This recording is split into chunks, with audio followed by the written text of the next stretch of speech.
तर वैष्णवी हगवणे प्रकरणी हत्येच्या पद्धतीनेच चौकशी होईल असं मुख्यमंत्री देवेंद्र फडणवीसांनी सांगितलं। वैष्णवीची ऑडिओ क्लिप तिच्या माहेरच्यांचं म्हणणं यावेळेस लक्षात घेऊन चौकशी करणार असल्याचं मुख्यमंत्र्यांनी म्हटलेलं आहे। अतिशय दुर्दैवी अशा प्रकारची वैष्णवीची जी घटना आहे, एक प्रकारे मानवतेला काळिमा फासणारी ही घटना आहे।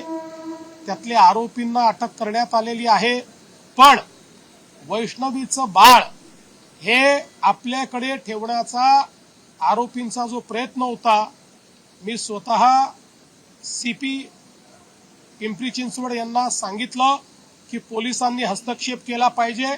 याच्या पाठीमागचं जे काही ऑडिओ क्लिप आहे, याच्या पाठीमागचं जे संभाषण आहे, वैष्णवीच्या माहेरच्या घरच्यांच्या जी माहिती आहे, या सगळ्या गोष्टीवर आधारित ही या ठिकाणी चौकशी केलीच जाईल।